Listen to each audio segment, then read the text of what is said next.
The sun beat down on the rust-colored hills that curled around the edges of the town, painting everything in the same tired gold.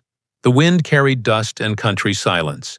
Main Street had long since lost its shine, if it ever had one, and on the far end, where the road began to forget the map, sat a one-man garage that looked like it had been built before memory.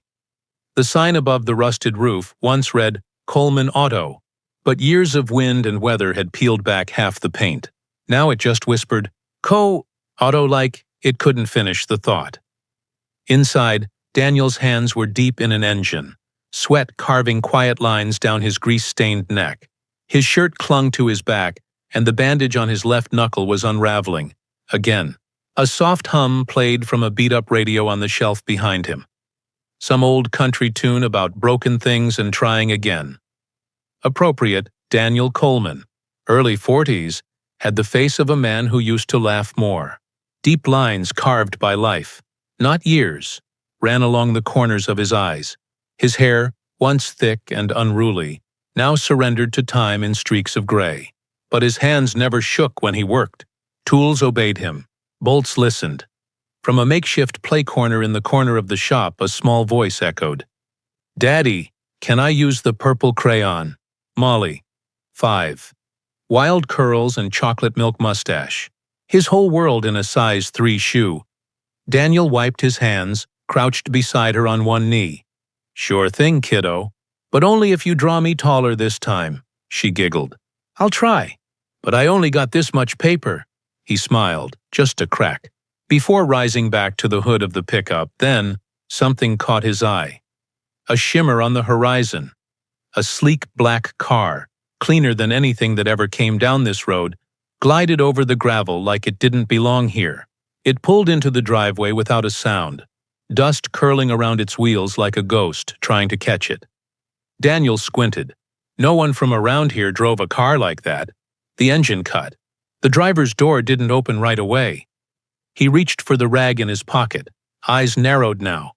Whoever was inside didn't come here for an oil change. Emotional hook. The wrong kind of car in the wrong kind of town. The car door clicked open with a kind of elegance that didn't match the grit under Daniel's boots. Out stepped a woman, tall, composed, the kind of poise that came from ballroom galas, not backroad garages. Her hair, pulled into a low bun, shimmered in the sun like strands of silk. Black designer sunglasses covered half her face, and her heels crunched the gravel as if offended by it. Daniel wiped his hands again, standing straighter. "You lost?" Her head turned. That was the first sign. Not startled, measured. Like she calculated everything, even the angle of her neck. "Flat tire," she said. Her voice was low, velvet with a sharp edge. "Front right. I heard it a few miles back. Didn't trust the spare." Daniel walked around the car slowly, glancing at the paper-thin tire. "Yeah, she's cooked." He squatted. "You've got about a mile left before this would have taken the rim with it. Lucky you pulled in." She nodded, silent. He didn't ask her name. Something about her said she didn't give it freely.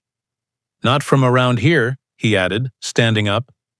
"No," she said simply. "Passing through?" A pause. "Let's go with that." Daniel cocked his head. "All right then." Molly peeked from behind the screen door, holding a half-colored drawing. "Daddy, who's that?" Daniel glanced back.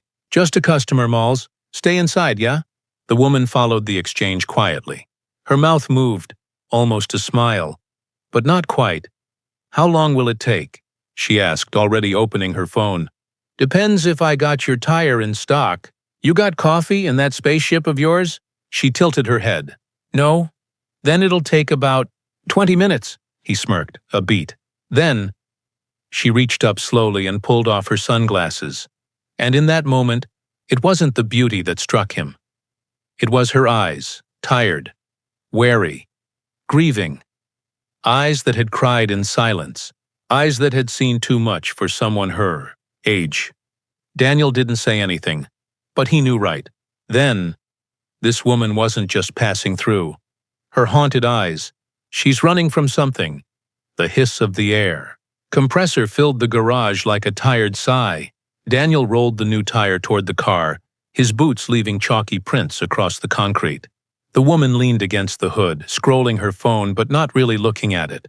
Her fingers moved with the same restless grace as her eyes. He squatted by the wheel, lifting it with practiced ease. "Name?" he asked, casual as he lined up the lug nuts. "Elena?" A pause. "Just Elena." He tightened the bolts, the metallic clicks filling the silence between them. "All right, just Elena," he muttered.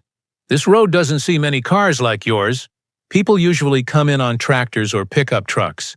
She let out a breath. Half a laugh, half a dismissal.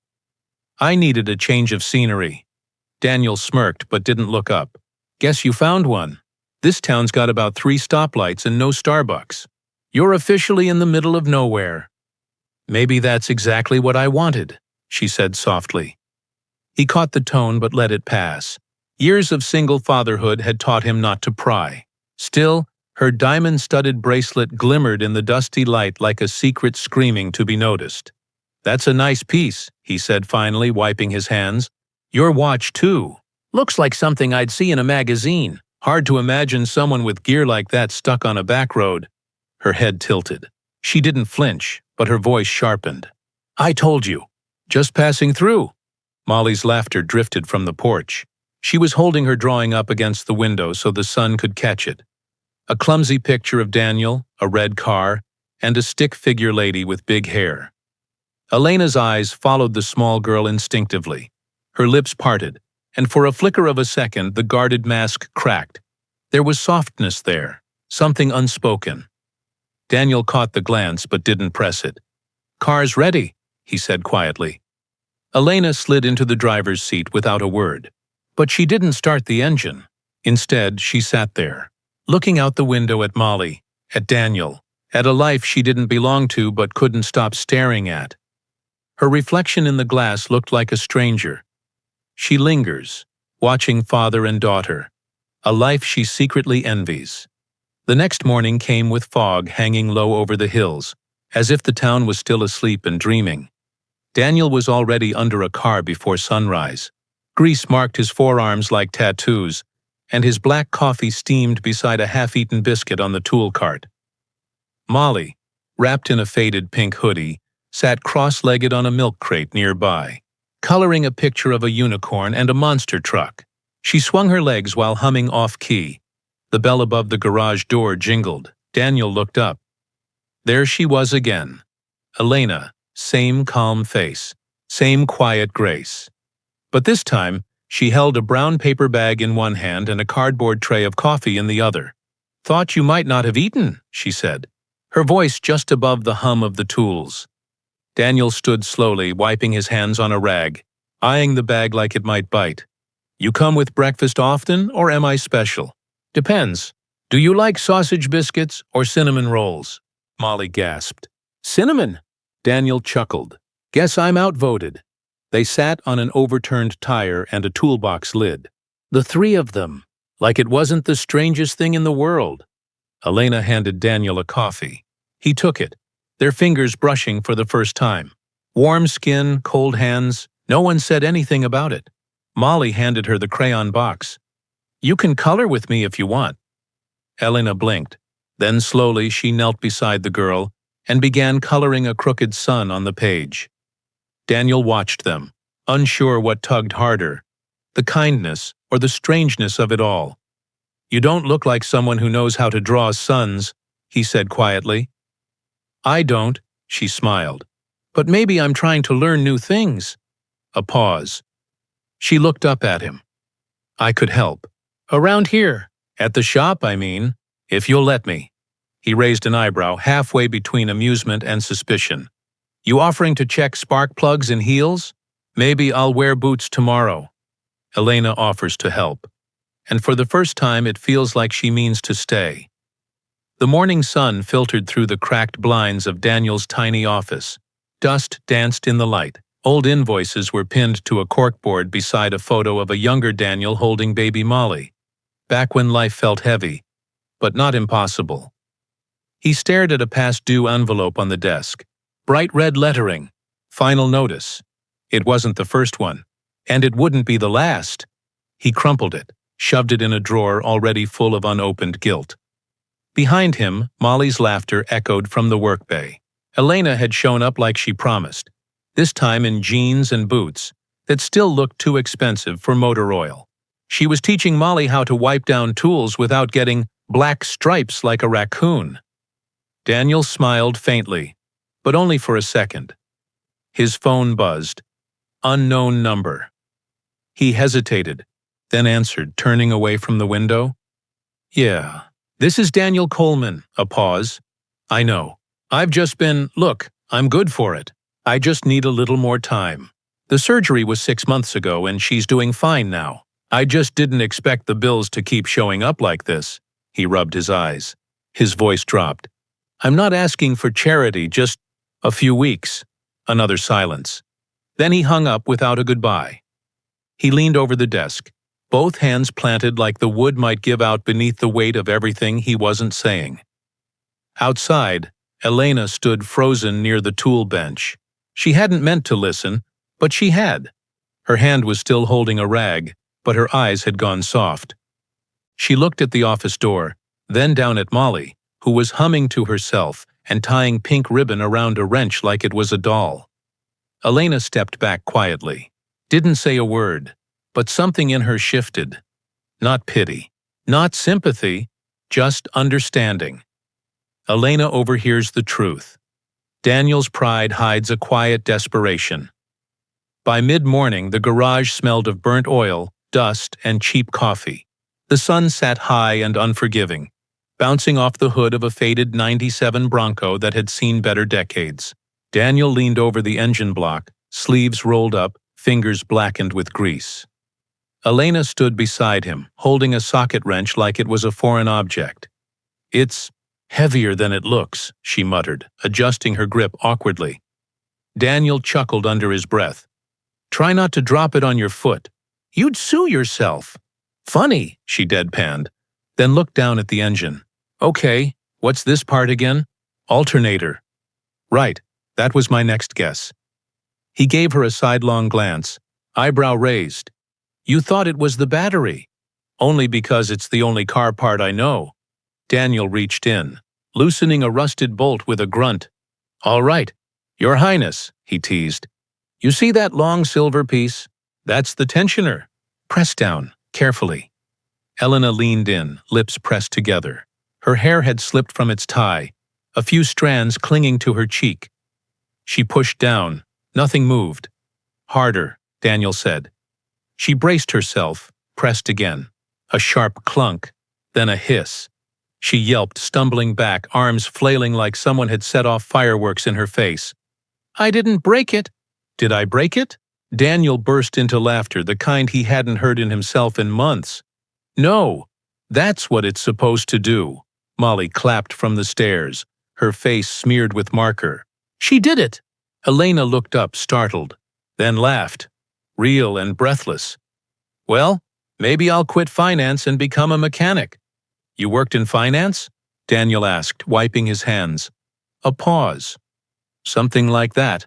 He tilted his head. There it was again. That pause, that gap where the truth should have gone. But before he could say more, a sleek black SUV rolled past the open bay, slower than passing traffic. Windows tinted, engine silent. Daniel's eyes narrowed. Elena didn't turn, but her hand stopped mid-motion, like she already knew. Someone is watching, and Elena senses it before anyone speaks. Late afternoon draped the garage in soft amber light. The hum of tools had faded. Daniel was wiping down a set of wrenches, and Elena was perched on an overturned milk crate, sipping watered-down lemonade from a mason jar Molly had fancified with a pink bendy straw. Molly, on the concrete floor between them, had her tongue sticking out in concentration as she scribbled furiously with crayons. A rainbow had begun to form, uneven, loud, unapologetic. Little stars floated above 3 smiling stick figures. Elena leaned forward. "What are you drawing, sweetheart?" "Us," Molly chirped, not looking up. "Me, Daddy, and you." Elena blinked. "Me?" Molly nodded, proud. "You helped fix the car. That makes you garage family now." Daniel glanced up from the toolbox. He didn't smile, but his eyes softened. "She's quick to adopt," he murmured. "And you're slow to accept," Elena shot back gently. Daniel tilted his head. "Fair." Molly stood and presented the drawing like it was a masterpiece for auction. The stick figures stood in front of a garage with a big heart over the roof. Daniel had big square hands, Molly had rainbow hair, and Elena had a crown. "Why the crown?" Elena asked, amused. "Because you talk like one of the queens on TV, Molly grinned. "But not the mean kind." Elena laughed, then stopped, holding the paper a little tighter. The drawing trembled slightly in her fingers. Daniel noticed. "You all right?"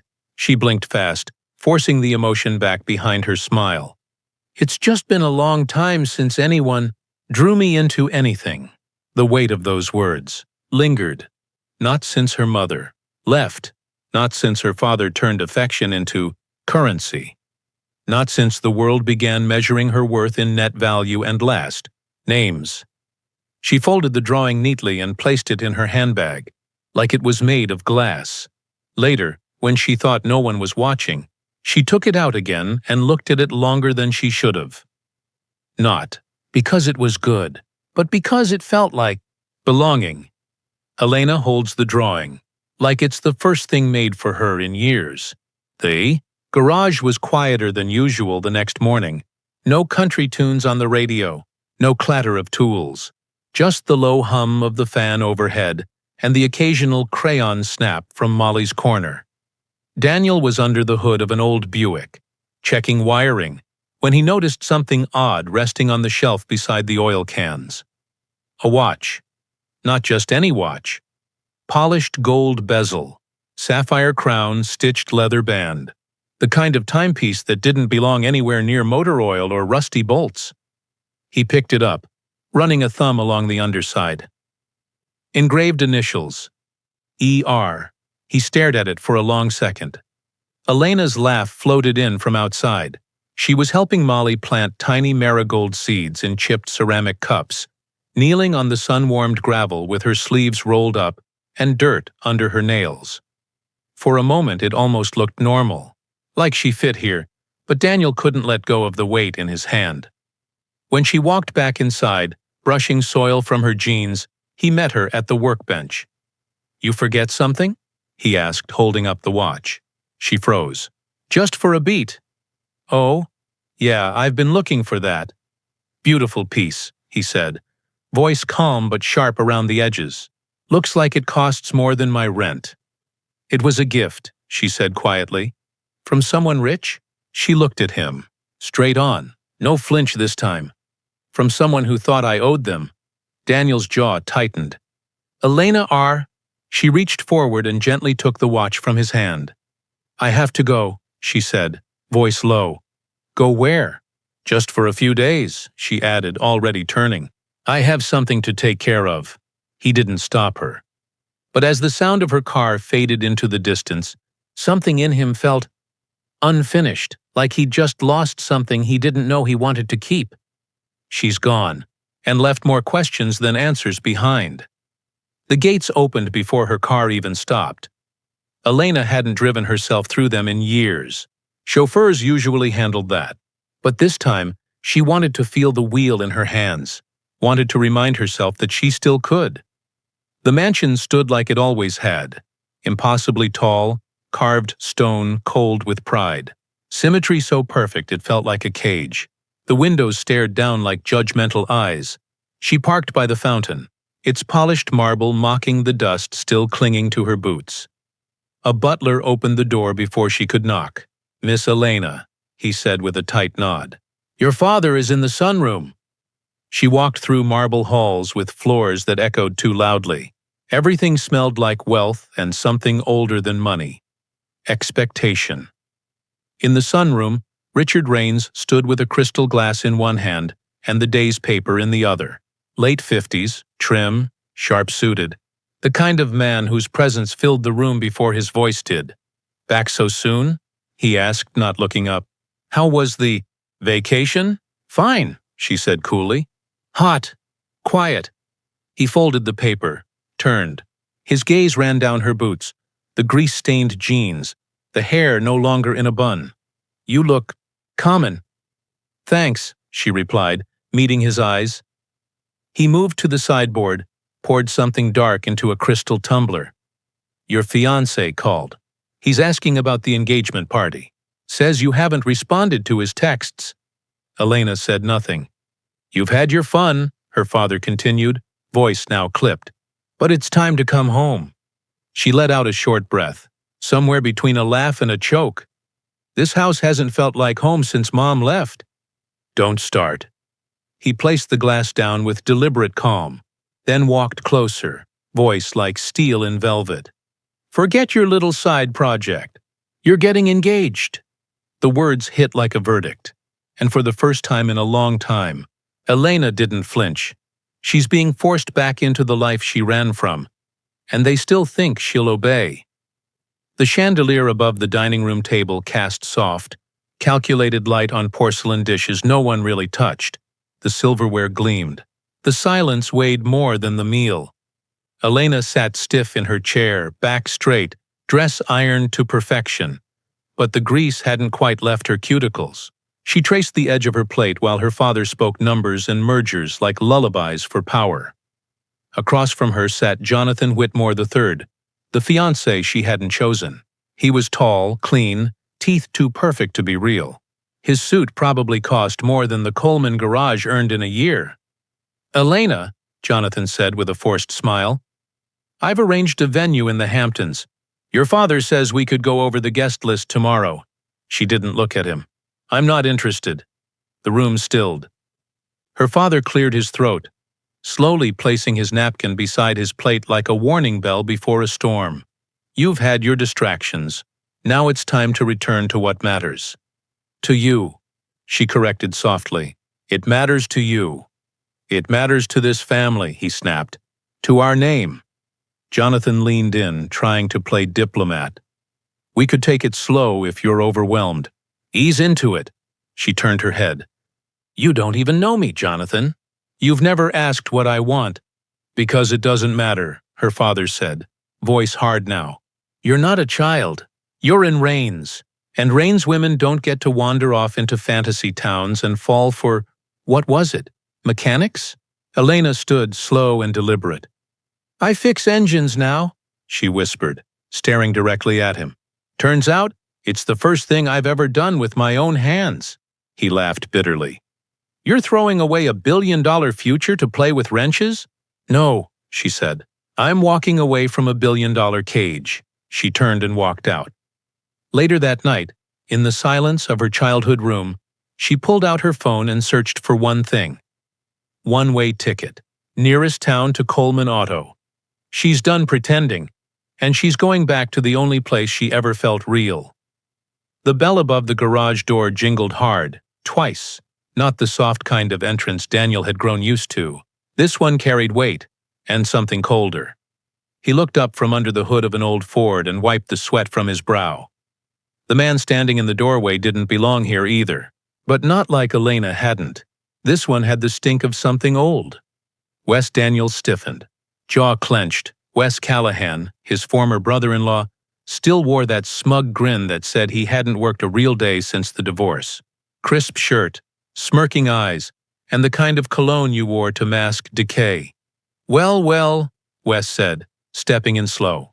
"You're still breathing. And here I thought you'd have passed out under a truck by now." Daniel didn't move, just stared. "What do you want, Wes?" "Just passing through," Wes said with a shrug. "Heard a rumor. Thought I'd see if it was true." Daniel slammed the hood shut. "And what's that?" "That you've got some rich little runaway hanging around. Pretty one. Real out of your league." Daniel's nostrils flared, but he stayed silent. Figured it couldn't be true. "Not you. The guy who used to leave tools in the oven because he forgot what a stove was for. You think you're some upstanding dad now?" He stepped closer. "You forget I saw what you were like after she died. You forget how many nights I dragged your sorry drunk self out of that trailer while Molly cried herself to sleep in the back room?" Daniel didn't blink, but something inside him cracked. "You're still a drunk with a wrench," Wes hissed. "Don't forget that." Daniel's voice was gravel. When it came out, I haven't had a drink in 4 years. Doesn't mean you're not still broken. The door opened behind them. Molly stood there. So did Elena, newly returned, suitcase still in hand. She'd heard enough. Elena hears the version of Daniel he never wanted her to meet. The coughing started at midnight. At first it was soft, barely a hiccup. But by 3 a.m., Molly's small chest heaved with each breath, her forehead burning hot beneath Daniel's calloused hand. He sat on the edge of the bed, cradling her, rocking slowly. "Come on, baby girl," he whispered. "You're okay. You're gonna be okay." But her skin was pale, her lips too dry. Daniel didn't hesitate. The truck roared to life like it knew something was wrong. The empty streets blurred past. Every stop sign felt like a wall. Every red light a betrayal. At the ER entrance, he carried her in, pressing the bell at the check-in counter with urgency. "She's burning up," he said, voice shaking. 5 years old. "I think it's her chest. Maybe pneumonia. Please." The nurse took her from his arms, fast and efficient, and wheeled her behind the double doors. He tried to follow. "Sir, wait here. We'll update you." Daniel sat, fists clenched, staring at the peeling paint on the waiting room walls. Then the receptionist called his name. "Mr. Coleman, before we proceed with further imaging, we'll need to discuss billing. You don't have current coverage on file." "She needs a bed," he said flatly. "And oxygen." "Yes, but we need a deposit. For non-emergency admissions, This is an emergency." "Sir," his voice cracked. "I'll figure it out. Just help her." Behind him, the glass doors hissed open. Elena, hair tousled, no makeup, keys still in her hand. She didn't ask questions. She walked to the counter, pulled out a black card, and placed it gently between the receptionist's hands. "Run it. Whatever it costs." "Now." Daniel turned, breath caught between gratitude and guilt. She didn't look at him. Didn't need to, because this wasn't about pity. It was about showing up. Elena silently steps in. Not as a stranger, but as family. Morning crept into the waiting room like a guilty whisper. The vending machines hummed quietly. Fluorescent lights painted the tired tiles in a cold blue haze. Daniel sat with his elbows on his knees, head bowed, the weight of everything pressing against his spine. Molly was resting now, stable, asleep in a pediatric room down the hall. Oxygen tubes, monitors, beeping like slow, distant thunder. Elena stood near the corner, arms folded, her coat still on. She hadn't slept, hadn't even sat down.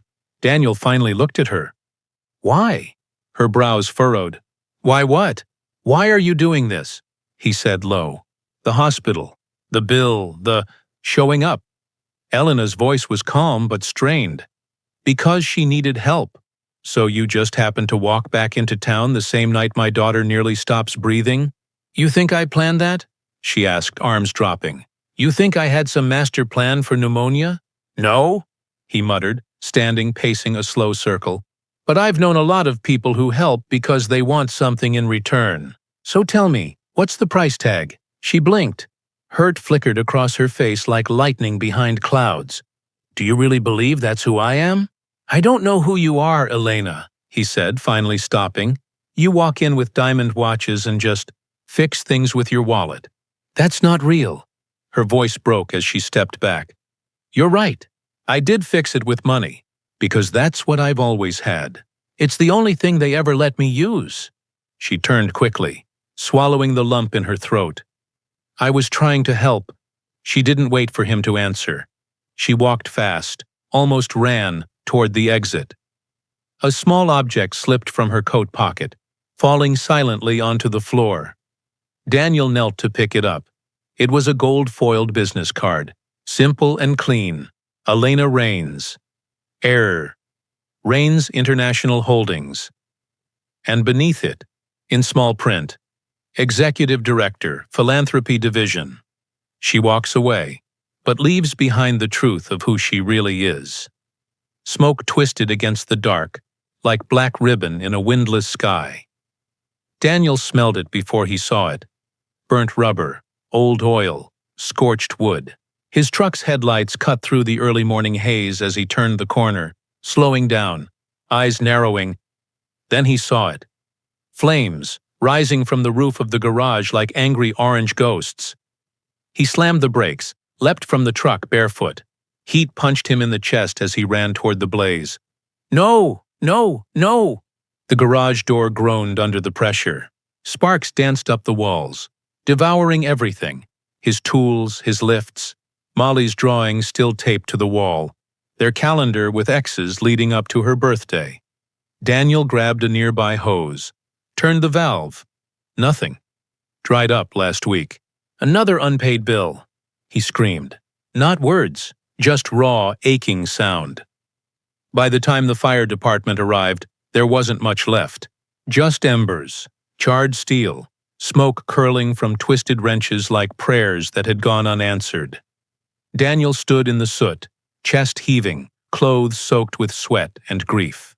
He didn't move when they tried to guide him back, didn't blink when they asked questions. He just stared. At the ruin. At the blackened bones of the only thing he had built with his hands since his wife passed. Later, when the flames were gone and only ash remained, a young fireman walked over with something wrapped in cloth. We found this near the breaker box. Looks like it was placed there. Daniel unwrapped it slowly. It was a brass emblem, perfectly intact. Not from any of his tools. A crest. 2 lions flanking a shield. R+H entwined in gold. Rains Holdings. Daniel's jaw clenched. His fists followed. They didn't just find her. They sent a message. The fire wasn't an accident. And it leads straight back to Elena's family. The motel room door creaked open at 7:03 a.m. Daniel had just finished brushing soot from his boots. Pointless, really. But he needed something to do with his hands. Molly slept in the next room, wrapped in a too-thin blanket with her stuffed bear curled beneath her chin. He didn't hear footsteps in the hallway, just the voice. Smooth, controlled, poison dressed in velvet. Nice place you've downgraded to, said the man standing in the doorway. Daniel looked up. Richard Raines, tall, silver-haired and polished like he'd been carved from entitlement. He didn't wait for an invitation. Just walked in, brushing invisible dust from his coat. You must be Daniel, he said, glancing around with distaste. I imagined more. Daniel stood slowly. I don't know how you found me, but you've got 30 seconds before I make you regret it. Richard smiled. Cold, precise. Temper doesn't suit someone raising a child. Molly, is it? Lovely girl. Doesn't deserve the chaos you drag around like a broken trailer hitch. Daniel's fists curled. You come near her again. Relax, Richard interrupted, calm as glass. I'm not here to hurt anyone. I'm here to clarify. He stepped closer, voice dropping like a threat wrapped in silk. My daughter has a weakness for broken things. She collects them, plays caretaker, then discards them when the shine wears off. Daniel didn't blink. She's not the one who burned down my shop, is she? Richard tilted his head. Let's not confuse assumption with accusation. You think you can intimidate me? Because you walk around with cufflinks and bodyguards and your name on skyscrapers? I think, Richard said smoothly, you owe her your daughter's life. But make no mistake, that doesn't mean you're owed hers. Daniel stepped forward. Inches away. She's not yours to control, isn't she? The door clicked shut behind him as he left. And in the hallway, around the corner, hidden in the shadows, Elena stood, silent, shaking. She had heard everything. Elena overhears her father's warning, and the cost of choosing. Daniel becomes terrifyingly clear. Elena found him by the motel vending machine, backlit by a flickering hallway bulb, fists buried deep in his jacket pockets like he was trying to hold himself together. His head jerked up when he saw her. She could barely get a word out before he was already speaking. You knew. Her brows drew in. Knew what? About the emblem. The fire. Your father. His voice was a low growl. You knew he'd come for me. Elena's throat tightened. Daniel, don't Daniel me like we're on the same side. She stepped forward. I didn't know he'd go that far. I didn't. But you knew he'd do something, Daniel snapped, eyes flashing. You walk in with clean hands, but your silence burns just as deep. The vending machine buzzed beside them, spitting out nothing. You think you can just show up, sprinkle kindness like glitter, and leave without the fallout? She looked down, voice trembling. I came back because I cared. You came back because you felt guilty. Elena shook her head. That's not true. Then tell me what is. Who are you, Elena? 1 minute you're playing shop assistant. The next, you're the daughter of a man who torches people's lives for sport. He turned to walk past her, but she caught his sleeve. Her voice was barely audible. I left everything. He stopped. For you. The hallway went still. She wasn't crying, but her voice carried something heavier than tears. Honesty stripped bare. Daniel didn't turn around, didn't say a word. He just pulled away and walked back into the motel room where Molly lay sleeping, leaving Elena standing in the hallway, a storm behind her eyes and silence ringing in her ears. She gave up her world for him, and he walked away anyway. The porch was quiet that evening, too quiet. The motel air smelled like burnt coffee and tired lives. Crickets chirped like background music to a goodbye nobody wanted to say. Molly tiptoed outside in her socks, clutching something bundled in her arms. Her curls were still damp from a bath, and her favorite hoodie slipped off one shoulder as she looked around cautiously. She knelt down on the porch swing and placed the fabric gently on the wooden seat, smoothed it out with careful fingers. A sundress, bright yellow with tiny stitched flowers. The one Elena wore the day she taught Molly how to tie a double knot. The one she wore when she wiped motor oil from her cheek and said, "Maybe I'll get used to this small-town sun." Molly didn't cry, she just whispered, "In case she comes back." Inside the room, Daniel watched from the window, arms folded tight across his chest. His heart thudded like a broken engine, slow and unsure. He should have said something. Anything. But when trust is shattered, it doesn't make a sound. It just stops showing up. Molly came back inside, her stuffed bear dragging behind her. Daniel reached out, ran a hand through her hair. Outside, the dress fluttered gently in the night breeze, catching the porch light like a memory refusing to fade. At dawn, Daniel stepped out to get coffee. The swing was empty. So was the parking lot. Elena's car was gone. Again. This time, there was no note, just that silence. That heavy, bitter silence that tastes like words left unsaid. She's gone without goodbye. And the porch swing remembers her more than he ever admitted aloud. The ashes were still warm. Daniel stood in what used to be his garage, boots crunching over blackened glass, metal warped like wilted flowers after a storm. The roof was gone. The rafters leaned like tired shoulders. The walls barely whispered of the man he used to be. The sign, Coleman Auto, lay face down in the dirt. He didn't pick it up, didn't see the point. He crouched near the back wall, where Molly used to tape her drawings.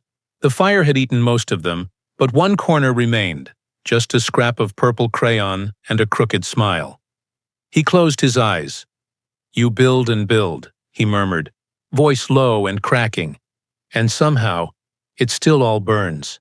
His fingers ran through the ash like sifting through memory.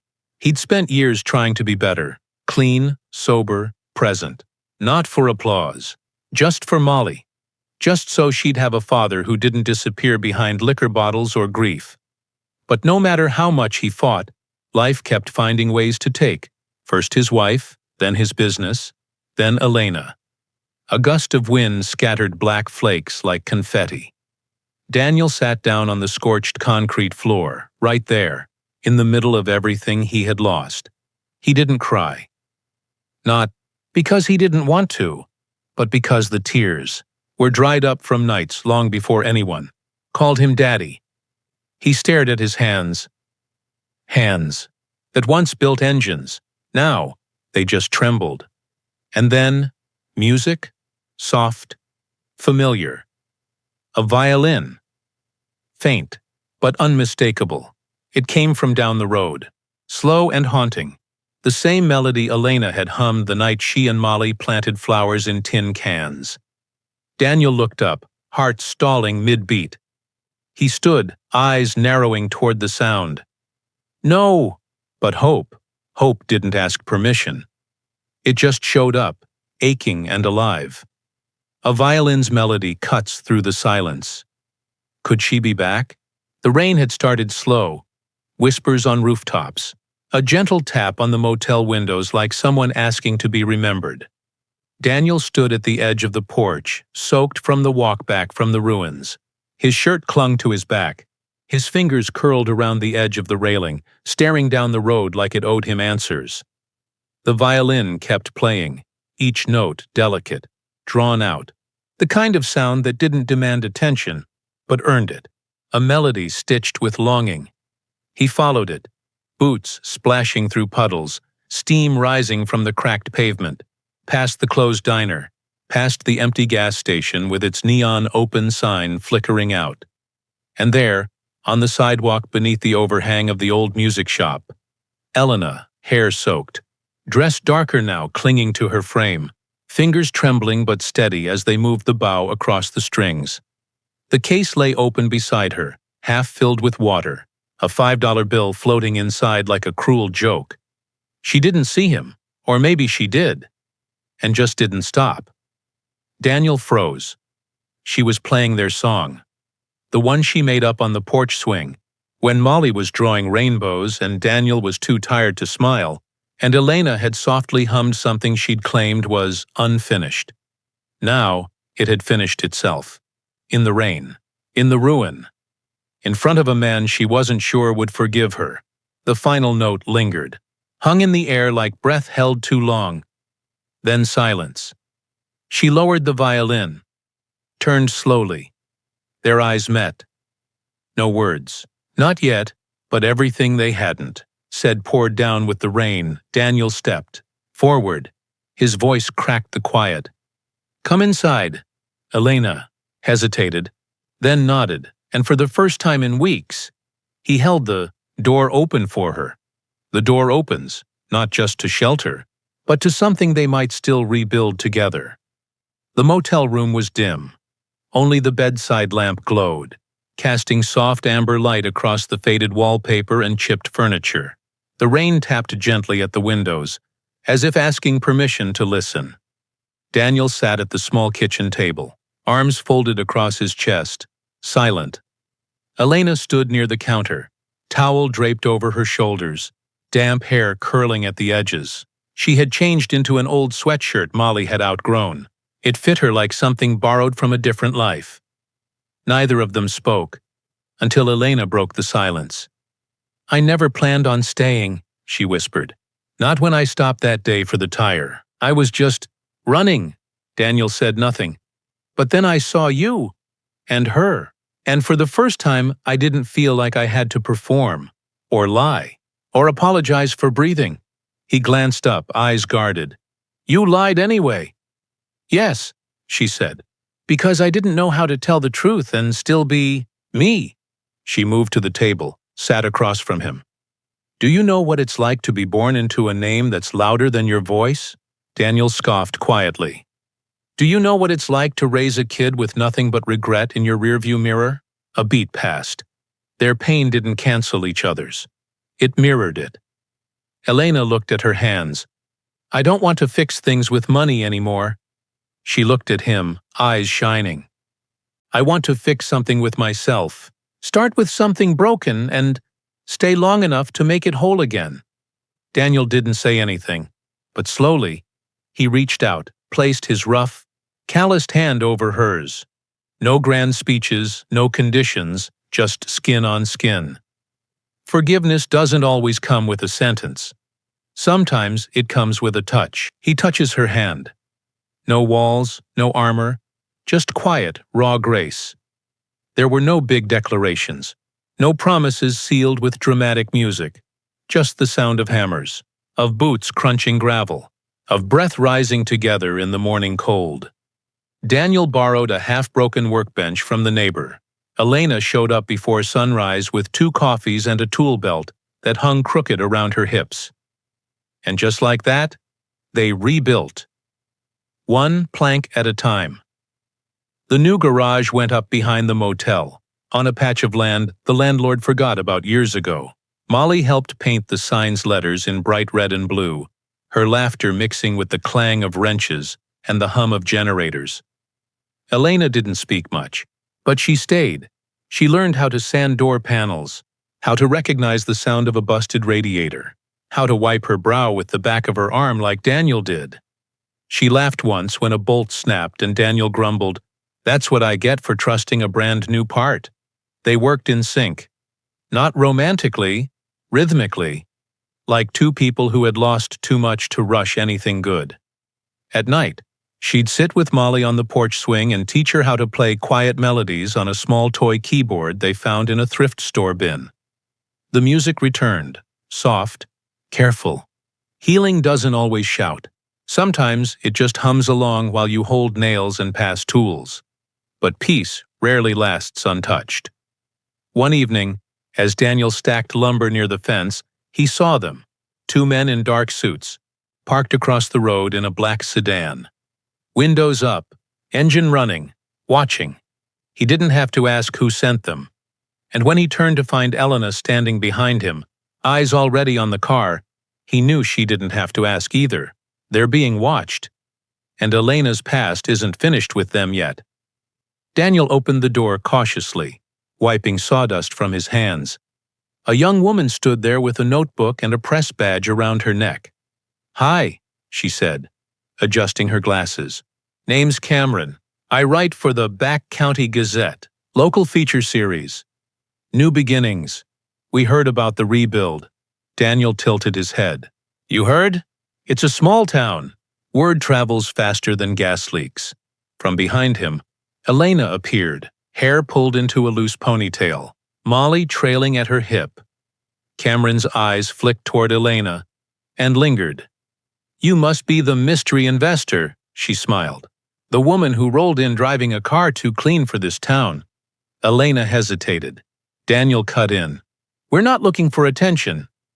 "Totally understand," Cameron nodded. "But sometimes stories like this inspire people. Single dad, tragic loss, business burned down. Stranger helps him rebuild from nothing. It's the kind of story people want to believe in." Elena studied her for a moment, then nodded.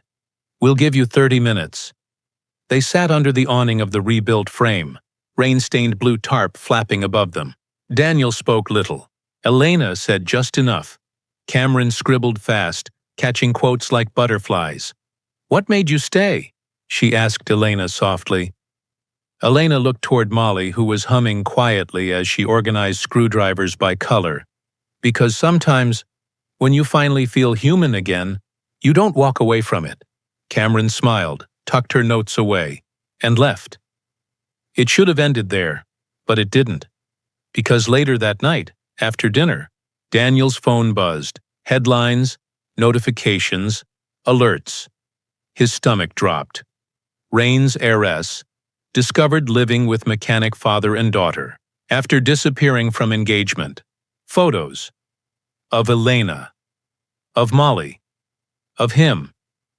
Every door she'd quietly closed had now been kicked wide open. The world knows. And now, everything they've built is exposed. By morning, the town was no longer quiet. 3 SUVs with out-of-state plates idled across the street. Reporters leaned out of open windows with long lenses. Tripods stood crooked on lawns. Boom mics hung like vultures in the air. Daniel opened the front door of the motel and immediately squinted into a sea of flashes. "Daniel, how long have you and Elena Raines been involved? Is it true she walked out on a billion-dollar marriage? What does a mechanic give her that money couldn't?" He slammed the door shut, breathing hard. Inside, Elena was pale. She stood frozen near the table, scrolling through headlines on her phone. One article had a photo of her holding Molly's hand. Another zoomed in on Daniel's grease-streaked shirt as if it were a costume. "I didn't think they'd find me so fast," she whispered. "You were front page," Daniel muttered. "It's not like they had to dig." She flinched but said nothing. A loud knock shook the door. Then another. cameras pressed against the glass like insects. Molly peeked around the hallway corner, eyes wide. "Daddy, why are they yelling?" Daniel walked over, knelt down, took her shoulders in his hands. "You stay with me, all right? Don't go outside." "Not unless I say," she nodded. But chaos doesn't ask for permission. Later that afternoon, when Daniel stepped out to tell the news crews to back off, the shouting surged. A reporter shoved forward. "Elena, do you think this is some kind of charity case? How long before you leave him like your mother left your father?" Elena backed away, shielding her face. In the distraction, Molly was gone. 1 second she was behind them. The next, just empty porch steps and the slow slam of the motel gate swinging shut in the wind. Daniel turned, eyes scanning the chaos. "Molly!" His voice cracked. "Molly!" But no answer. Just flashing lights. And silence. In the media storm, Molly disappears. And no one saw where she went. The woods behind the motel were thick with shadows. Daniel's boots thundered over wet leaves and broken branches, breath ragged as he called her name into the trees. "Molly!" The rain had stopped, but the ground was slick. His eyes scanned every curve of the trail, heart hammering louder than his voice. Elena was just behind him, barefoot, soaked, not caring. "She wouldn't have gone far," she panted. "She's scared. She hides when she's scared." "She's 5, Daniel snapped. "She doesn't get to be alone right now." Then he froze. A faint whimper. To the left, he bolted off the path, branches tearing at his arms, until he saw her, curled beneath a bent tree, knees to her chest, face buried in her bear. "Molly, baby, hey, hey!" He slid to his knees, scooping her into his arms. She didn't fight him, just clung. I heard yelling," she sobbed, "and cameras, and they said stuff. About Mommy, and you." Daniel's throat closed. "You're safe now. You hear me? You're safe." Elena knelt beside them, tears brimming. "I'm so sorry, sweetheart," she whispered. "This wasn't supposed to happen. I should have protected you better." Molly sniffled into her dad's chest. "Why are they taking pictures of us?" Daniel looked at Elena, pain thick in his voice. "Because they think we're a story. But we're not." He kissed the top of Molly's head. "We're just a little family trying to breathe." They sat there under the tree for a long while, the storm in the distance finally quiet. Then, in a whisper so small Daniel almost missed it, Molly said, "I don't want to be famous, Daddy." He closed his eyes and held her tighter. Her innocence is cracking. And Daniel realizes something has to change. Fast it was just past 5 a.m. The town was still sleeping. Even the reporters, tired and bored, had retreated to their vans with coffee and cell signals. Inside the garage's skeletal frame, Elena stood alone beneath the unfinished rafters. The smell of sawdust, the hum of Molly's toy keyboard still faintly playing in the corner. It had all become something sacred, and she was about to walk away from it, again. She ran her fingers across the workbench. Daniel's handwriting still marked a list. Sanding, rear axle, repaint. Molly's crooked, smiley face was scribbled in the corner beside it. Elena closed her eyes. "You made it worse." That voice in her head. It sounded like her father, but it wasn't. It was her own. For a while, she'd believed she could build a new life in a place that smelled like sweat and steel, with a man who never asked her to be anything more than present. But now cameras followed Molly. Daniel's name trended online next to headlines like "Grease and Gold," inside the love story of America's most mismatched couple. Elena looked down at her hands. Grease still stained her nails, and yet she'd never felt cleaner. She walked into the small back office. Her suitcase sat where she left it after the storm. No one was awake, not Daniel, not Molly, just her. She left the suitcase, took only her coat and keys, but before she left, she placed something on the workbench. The gold watch. The one Daniel once held in his calloused hands with suspicion. She set it there gently, and beneath it, she folded a piece of notebook paper. Blank. No goodbye. No name. Just absence. By the time Daniel stepped into the garage, barefoot, rubbing sleep from his eyes, she was already gone. She leaves without a word, and everything feels colder without her silence. The garage was too quiet. Daniel stood at the workbench, eyes locked on the gold watch. The early light from the window caught its surface, glinting like a goodbye he never asked for. He lifted it slowly. Underneath, folded twice and soft at the edges from her touch, was a single sheet of lined notebook paper. No heading, no salutation, just her handwriting. I didn't know how to say goodbye without ruining what we had left, so I'm writing this instead. He swallowed hard, fingers trembling as he read. When I first showed up here, I was trying to outrun who I was. Turns out I didn't hate that version of me. I just hadn't met this one yet. The girl with dirt under her nails. Who could make a 5-year-old laugh? Who could finally breathe? You didn't save me. You didn't need to, but you saw me. And that was enough. I stayed because you made me feel real. I'm leaving because I don't want to make you feel small. They'll never leave us alone. Not while I'm in your world. And you and Molly deserve peace more than I deserve to be near it. Please tell her I didn't forget her. I just didn't want her to remember me like this. And you, don't stop building, even if it's without me. Daniel lowered the letter, hands gripping the edge of the bench, eyes shut tight. He didn't yell, didn't punch the wall. He just dropped to his knees, right there, in the middle of wood shavings and rusted tools, and wept because the woman who once came into his life quietly had left it the same way, and yet somehow it still made more noise than anything he'd ever lost. His grief isn't loud, but it breaks everything inside him. The ballroom glittered. Crystal chandeliers dripped from the ceiling like frozen tears. Every chair was wrapped in silk, every napkin folded into swans. A string quartet played a song no one truly listened to.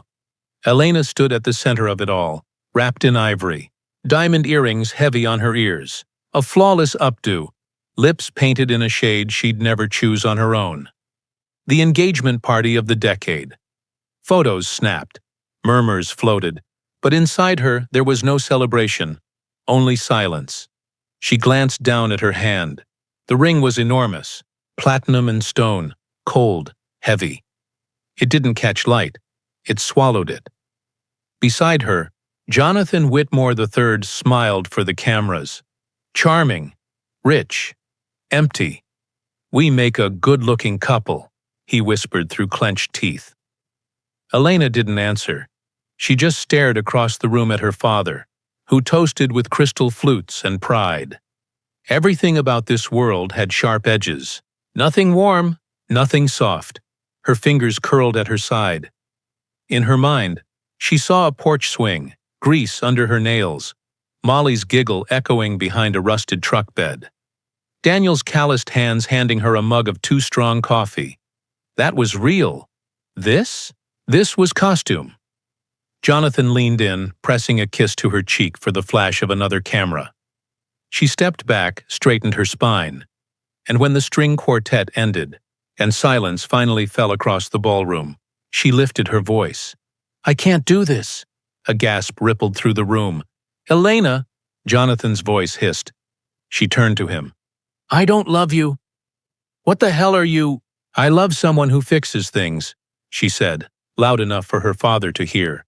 Someone who makes broken feel beautiful again. And with trembling fingers, she slid the ring off. She walks away.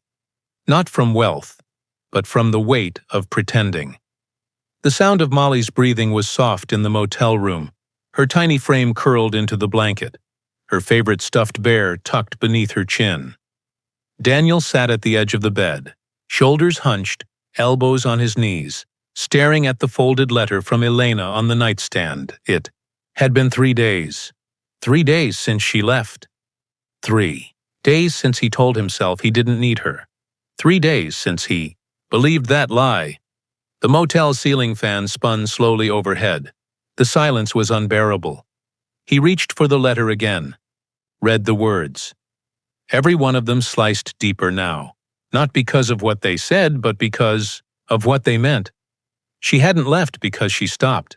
Caring, she left because she cared too much, and he let her. The flashbacks came uninvited. Elena laughing when she dropped a wrench on her foot. Elena showing Molly how to paint toolboxes with glitter stars. Elena playing that unfinished song on the motel porch, as if she were stitching broken air into something that could breathe again. She had stayed, and he hadn't fought for her. Daniel stood up abruptly, pacing the room. His breath came short. Chest tight. Damn it! He snatched his phone off the charger, thumb hovering over her contact. Elena, no last name. That's how it was saved. He hit dial. It rang once, twice. Then, "You really should have let her go. Mr. Coleman." The voice on the other end wasn't Elena. It was her father. Cold, measured, predictable. "She belongs here. Not there. Not with you." Daniel's jaw clenched. "Put her on the phone. She's resting. And she doesn't need distractions from broken men who mistake pity for love." Click. The call ended. Daniel stood there, the phone buzzing in his palm, and for the first time since the fire, he didn't feel lost. He felt ready. He knows now. She didn't walk away. She was taken back, and he's going after her. The Raines estate looked the same as it did in his nightmares, stone walls like prison gates, lawn trimmed so sharp it could cut you, a driveway so long it felt like time itself bowed before the wealth. Daniel's truck was the only thing with rust for miles. He didn't care.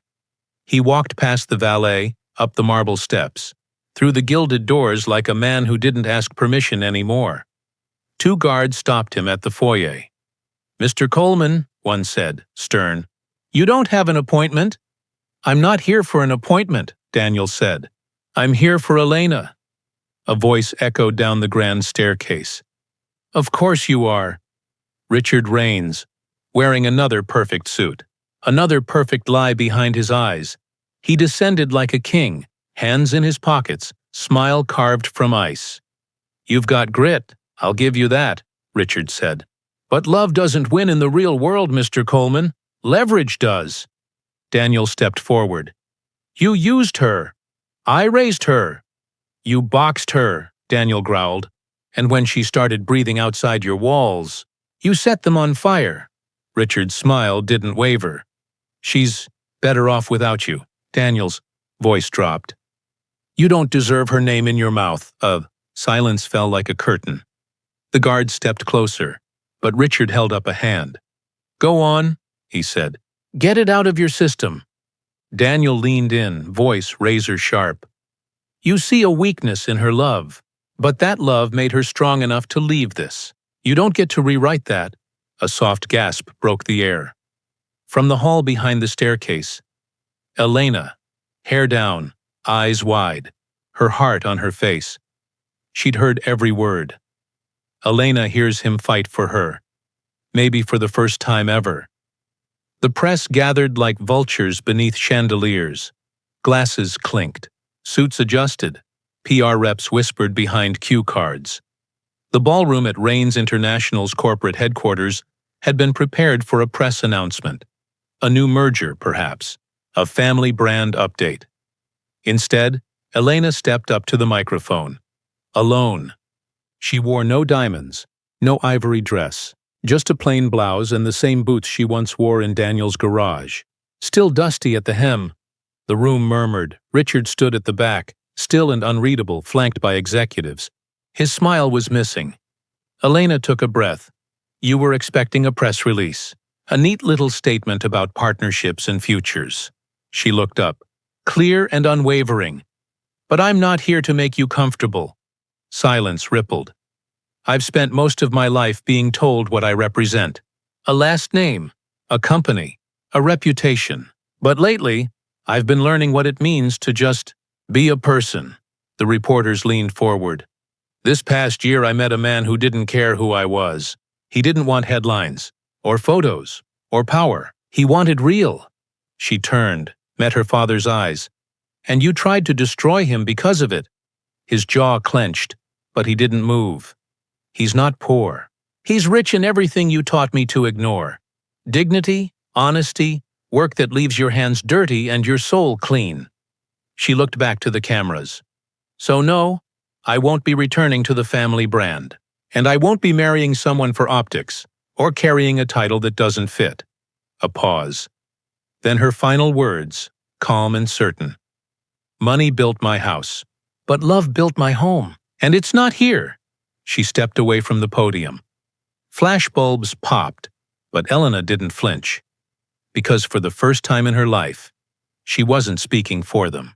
She was speaking for herself. She walks away not just from power, but from permission. The town hadn't changed. Same cracked sidewalks, same crooked street lamp buzzing just outside the motel. But when the bus pulled in that afternoon, the silence carried something different. Elena stepped off. No suitcase, no designer coat, just her. Hair pulled into a simple braid, sneakers dusted from city streets, a cardigan she bought at a thrift store back when her name wasn't making headlines. She didn't stop to look around. She already knew the way. Each step toward the garage was heavy, but not from regret. From relief. The rebuilding had continued without her. Wood planks nailed, a new door halfway painted. Daniel's truck sat off to the side, hood open. Molly's pink helmet rested on the porch swing. Elena stood at the fence for a long second, watching, breathing. Then, Elena? The voice was small. She turned. Molly stood on the porch step, holding a juice pouch and blinking like she wasn't sure if she was dreaming. Elena walked forward, slow, stopped 2 feet away, then dropped to her knees in the dirt. "Hi," she whispered. "I'm back." Not with a car, not with cameras, just me. Molly looked down at her, like only a child could, reading her heart through her eyes. "You forgot your dress." Elena smiled through the sting in her throat. "I didn't forget. I just wasn't sure if I deserved to wear it again." Silence. Then Molly stepped forward and placed her juice pouch in Elena's hand. "If you're thirsty, you can stay." Elena let out a shaky laugh. "Only if you'll have me." A beat passed, then tiny arms wrapped around her neck. No grand speeches, just a hug. And that was enough. She's accepted back, not because she proved herself, but because she showed up with nothing but love. The sky was soft gray, clouds stretching like calm breath over the rebuilt garage. Inside, the air smelled like heat and steel. Daniel stood near the welding table, goggles pushed to his forehead, sleeves rolled up. He adjusted the position of a small steel door hinge clamped tight under a heavy iron arm. Elena walked in, hair tucked under a bandana, gloves 2 sizes too big. He didn't speak right away, just handed her the goggles. "You ever held a welding torch?" "Only in metaphor," she smirked. He cracked a smile, then placed the torch into her hand, guiding her grip. "It's not about strength. It's about patience. Control the heat. Let the metal melt, don't force it." "Sounds like therapy." "It kind of is." They leaned over the joint together, shoulders almost touching. "Why a hinge?" she asked, voice low behind the mask. "Because it holds the things people forget matter. Doors, gates, second chances." She nodded, breathing steady. He flipped his mask down, then hers. "Go ahead." Just a small pass across the seam. The torch lit with a hiss, a blue flame kissing the steel. Her hands shook at first, but he placed his over hers, steadying, not guiding, letting her feel the motion, not just follow it. The arc flared, sparks flying like fireflies caught in a heartbeat. And then it was done. She lifted her mask slowly, blinking at the glowing orange bead of newly bonded metal. "It's beautiful." Daniel didn't look at the hinge. He looked at her. "Yeah," he said. "It is." The corner of her mouth lifted, not the performer's smile but the real one, the one he'd been missing. Just then, Molly ran in, holding up a lopsided toolbox she'd painted blue and gold. "Is Mommy gonna weld my lunchbox next?" They both laughed, but Elena didn't correct her, because for the first time, it didn't feel wrong. The metal melts, the tension eases, and love welds itself into something permanent. Rain tapped gently against the windows that evening. Inside the garage's office, the hum of the small space heater filled the quiet. Elena sat cross-legged on the floor, flipping through old receipts Daniel had piled in a shoebox. Most were oil-stained. A few had little smiley faces Molly had doodled in the margins. Footsteps padded softly across the floor. Molly appeared at the doorway, a small pink box tucked against her chest. She stepped forward and handed it to Elena. "It doesn't sing anymore," she whispered.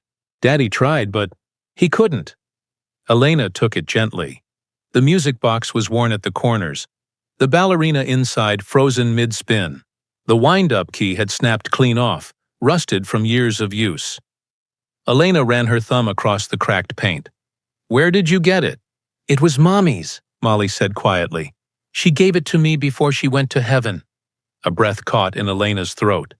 She glanced at Daniel, who had quietly stepped into the room behind them. He didn't say anything. Didn't have to. Elena placed the box on the desk and took a small screwdriver from the drawer. Her hands moved slowly, carefully, almost reverently. She removed the backing, adjusted the coil, found a second-hand key from a broken wristwatch in the junk drawer. A click, a hum. Then, music. Soft, wobbly notes floated from the box as the ballerina turned. Just slightly, a little off rhythm, but dancing. Molly's eyes widened. "You fixed it." Elena smiled, eyes wet. "Not perfectly, but maybe perfect isn't the point." Daniel stepped forward, his voice low.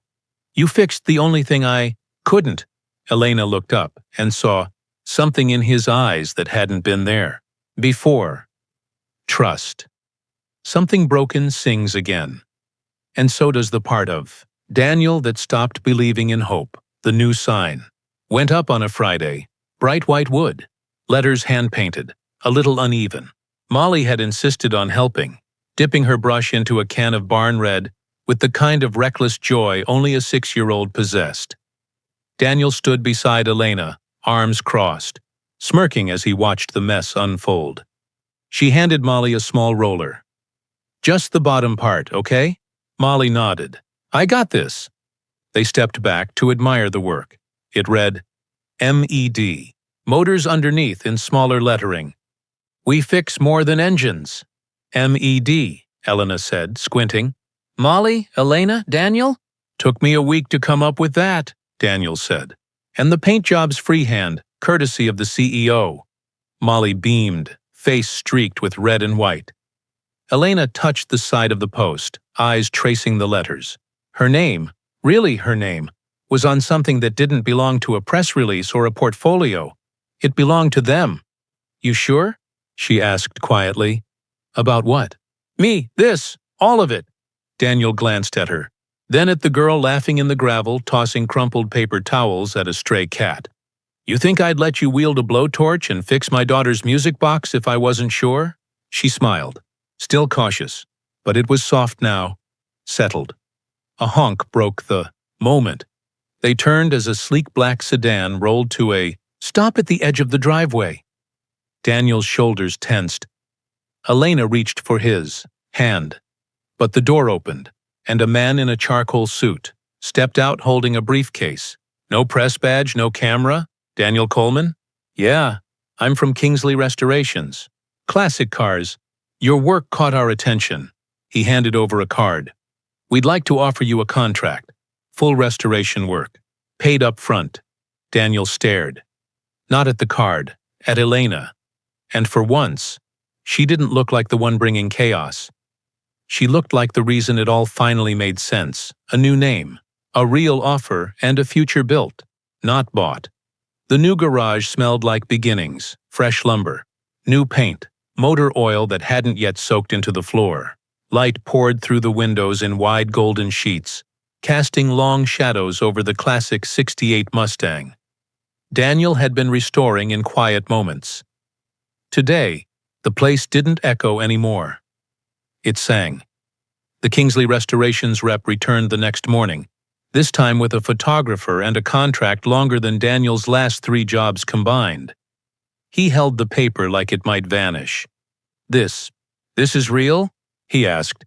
"Very real," the man said, nodding.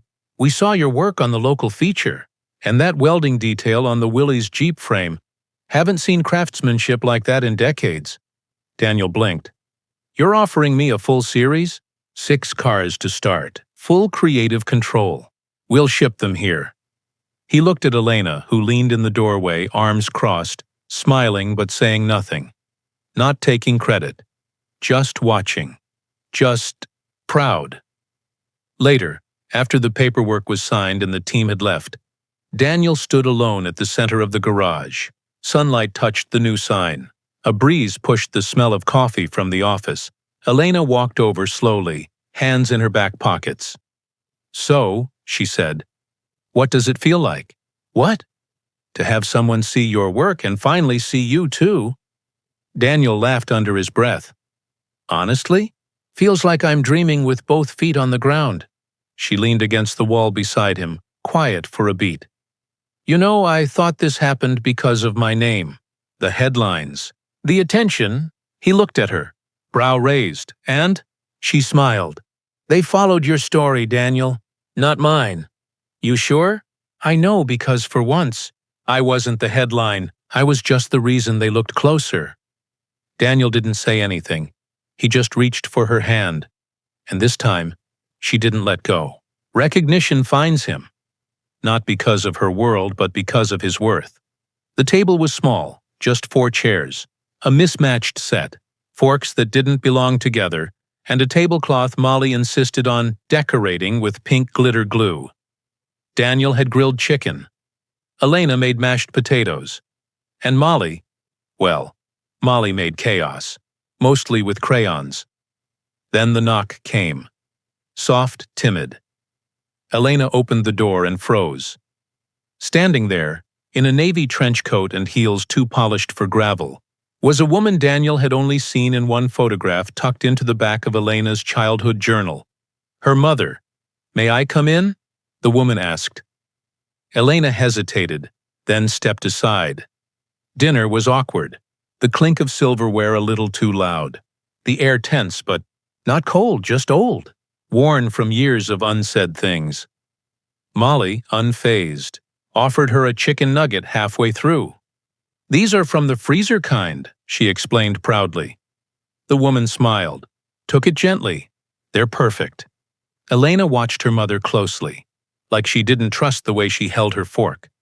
Daniel stayed mostly quiet, answering questions about the garage, the Kingsley contract, the rebuild. The woman listened, nodded, seemed surprised, not by the success, by the simplicity of it all.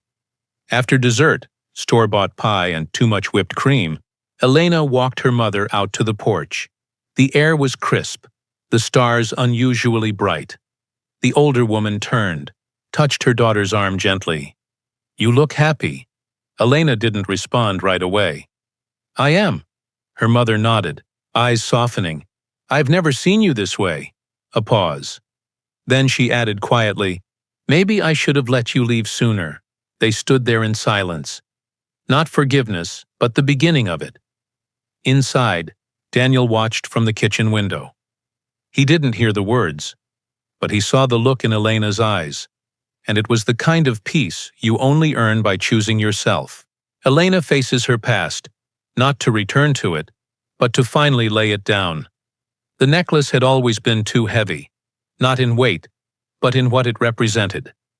A delicate platinum chain, inlaid with diamonds that spelled the Kingsley crest. Elena had worn it to charity galas, formal events, and family portraits. It was meant to signify power, legacy, belonging. But to her, it felt like a collar. Elena stood in the garage alone that morning, the chain curled in her palm like a question she finally knew the answer to. The flame of the welding torch flickered beside her. Daniel had taught her how to control it, how to mold steel. Now, she would use it on something far more personal. She placed the necklace on the steel bench. One last look. Then, the torch lit. The metal hissed, shimmered, surrendered. Gemstones cracked. The crest warped. She didn't flinch. Hours later, the garage door rolled open and Molly came running in, arms sticky with juice and wild joy. "Lena, wanna see what I drew?" Elena knelt, brushing dirt from her jeans. But instead of looking at the drawing, she reached into her pocket. A small box. Wooden, hand-sanded by Daniel. Inside, a new necklace, a single charm, a gear from one of the first engines she rebuilt with Daniel. Tiny, delicate, meaningful. She slipped it into Molly's tiny hand. "It used to be something that made me feel small. Now, it's something that reminds me how strong I had to be." Molly's eyes lit up. "It's shiny." Elena smiled, brushing a strand of hair from the little girl's forehead. "Wear it only when you feel brave." Molly nodded solemnly, like it was a secret between warriors. Behind them, Daniel watched. Not just the gift, but the transformation. The heiress wasn't running from her past anymore. She was melting it down and remaking it into love. The weight of a family legacy becomes a gift of bravery for the next generation. The rain came in sheets, not the kind that scares, but the kind that heals. A soft thunder rolled over the hills like a heartbeat finally calming down. Clouds opened, and water kissed the dust of the garage lot, darkening the earth and glossing the tools that leaned along the wall. Molly was the first to run out, barefoot, laughing, her arms stretched wide like she was trying to catch every drop. "It's warm!" she shouted, spinning in a circle. Elena stood under the awning, frozen for a second, then kicked off her shoes. She chased Molly into the rain. Their dresses stuck to their legs, hair clung to their cheeks, but they didn't care. They were weightless in the moment, unburdened by names, debts, or expectations. Daniel stood at the doorway, arms crossed, watching, silent, still, smiling. "Come on," Elena called, cupping water in her hands and splashing it toward him. He stepped into the rain like it was a baptism. Not of water, but of beginning again. Elena grabbed his hand. Molly grabbed his other. Together they spun. There was no choreography. Just rhythm, laughter, footsteps pounding puddles. A kind of music only hearts could hear. The rusted sign above the garage creaked as the wind brushed past, its new name, MED Motors, gleaming under the silver sky. They didn't talk. There was nothing left to say. Only feel. Only be. Only dance. The storm couldn't touch them. Their hands were muddy, their faces soaked, but their joy, untouched. Sacred. Daniel looked at them, his girl, and the woman who became family, and whispered almost to himself, This is wealth. A man who had nothing now holds everything that matters in a rain-soaked moment of joy. The community hall hadn't looked this full in years. Hand-painted signs lined the walls. Appreciation night, celebrating our everyday heroes, and at the front, a banner stretched across the stage. Father of the Year, Daniel Hart. Daniel sat stiffly in the front row, adjusting his collar like it didn't quite belong on him. He kept glancing at the crowd, unsure what to do with his hands. "Do I have to go up there?" he whispered to Elena beside him. She smiled. "You deserve this." Molly, in a soft blue dress, beamed as she clutched his hand. "You're the best daddy in the whole world." "That's the only award I need," he murmured, eyes wet. Still, when his name was called, the applause didn't just erupt, it roared. Daniel walked up, hesitant. He wasn't used to being the one everyone looked at. All his life, he fixed things behind the scenes. Quietly. Alone. Now the town saw him. He took the mic, cleared his throat. A pause. "I'm not good with words," he began, eyes scanning the faces. "I fix engines, change tires, patch holes in fenders, and sometimes in hearts too, though I didn't know I was doing that until recently." Soft laughter from the crowd. "I was just trying to raise a little girl right. Teach her to be strong, kind, brave." He looked down at Molly, who was nodding proudly as if memorizing every word. "But the truth is, she taught me how to be those things." He turned to Elena. "And so did the woman who walked into my garage and saw value where even I couldn't see it." A hush fell. You all call me Father of the Year. I just call myself lucky, because I get to love them. That's the real prize." He stepped back from the mic, and with one last glance at his girls, one by blood, one by bond, he whispered through a smile, "This is our story now. The man once invisible now stands in full view. Loved, respected, and finally seen." The morning after the award ceremony dawned quietly.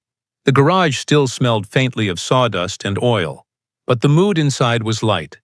Breakfast laughter, the clink of spoons, and Molly humming with her music box on the counter.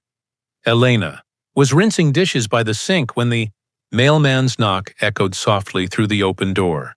Daniel wiped his hands on a rag and retrieved the envelope, thick, heavy, cream-colored, sealed, with gold wax, the unmistakable crest of the Renault estate. He hesitated, turning it in his hands, then handed it wordlessly to Elena. Her fingers trembled slightly as she opened it. Inside, a single sheet, handwritten in sharp, disciplined strokes. "Dearest Elena, I owe you more than I can say. You are and will always be my daughter, no matter how far you choose to stray." The letter went on, equal parts apology and command, an invitation cloaked in obligation. "The estate's future still has your name on it. The board will reconvene next month. I suggest you come home, where you belong." Elena folded the letter slowly, thoughtfully. Daniel watched her from across the room. "Do you want to read it to me?" "No," she said quietly, "because I've already heard it all before." She stepped out back and lit a match, holding it to the edge of the letter. The flame licked up the words, elegant ink curling into smoke. Molly ran out behind her, eyes wide. "What was that?" Elena knelt beside her. "Just a message from the past, baby." The paper fluttered. "Ash scattered," she whispered, almost to herself. "Some bridges aren't worth rebuilding." The past tried to call, but she chose her future instead. The sun shimmered off the cracked blacktop outside the garage, where dust swirled gently with the breeze. A girl, no older than 19, stood beside her stalled sedan, hood up, confusion painted across her face. Daniel was halfway to the door, wiping his hands on a rag, when Elena stopped him with a gentle touch to his arm. "Let me," she said. He smiled, not the amused kind, but the kind that understood. The kind that knew some stories come back around, rewritten by new hands. Elena walked out toward the car. Her hair was tied back, denim rolled at the sleeves, oil still clinging faintly to her fingers from the morning's work. She moved with a confidence she hadn't known months ago. "Flat tire?" she asked the girl, who nodded nervously. I was gonna call someone." "You don't have to," Elena replied softly. "Pop the trunk." She pulled out the jack and the spare with practiced ease. The girl watched in awe as Elena knelt, loosened bolts, lifted the car like it was a lesson in patience. "I've never changed one before," the girl admitted. Elena glanced up with a smirk. "Neither had I. Not too long ago." The tire rolled free. A new one replaced it. Tightened, lowered, finished. Elena stood, brushing her palms together, and handed the girl the same rag she once borrowed from Daniel months ago. "Sometimes," she said quietly, "you don't need rescue. You need someone to believe you can do it." The girl blinked, then smiled. It was the look of someone being seen for the first time. Elena turned and walked back toward the garage, where Daniel was waiting, where Molly was spinning in the driveway, music box humming faintly in her hands, where her life, imperfect, oil-stained, heart-filled, was finally whole. Elena becomes the rescuer she once needed. The day began like any other. Early light creeping over the hills, warming the tin roof of a garage that had once been forgotten by time, but not anymore. Inside, laughter echoed beneath the rafters, not loud but enough. Molly sat on a stool too tall for her, swinging her feet as she hummed to the tune of her music box, the one Elena had fixed. The tune wobbled in places, but that made it hers. Daniel knelt beside an engine, sleeves rolled, grease smeared along his jaw like war paint. He looked up. Not at the car, but at the two girls who had changed everything. "Wrench," he said. Elena handed it to him without looking. She was adjusting the bolts on a sign being installed above the door. 3 painted letters gleamed fresh in the sunlight. MED Motors. Molly, Elena, Daniel. No investors, no inheritance, just heart. A soft breeze stirred the scent of metal and wildflowers, carried in from the edge of town where the hills never stopped watching. From a distance, the garage looked the same. Same dust, same dented doors, same crooked mailbox. But for those who had seen it before, everything had changed. "Are we busy today?" Molly asked, setting down her toy. Daniel looked toward the road just in time to see a sleek black convertible turning into the drive. A woman stepped out, her hands full of blueprints and big dreams. "We're always busy now," he said with a grin. As Elena lowered the garage door, her hand lingered on the old welcome sign, now freshly painted, lovingly worn. It read, "Welcome. We fix more than engines here." The door clanked closed. The music box ticked to silence, and the garage that time once forgot was now the place it always remembered.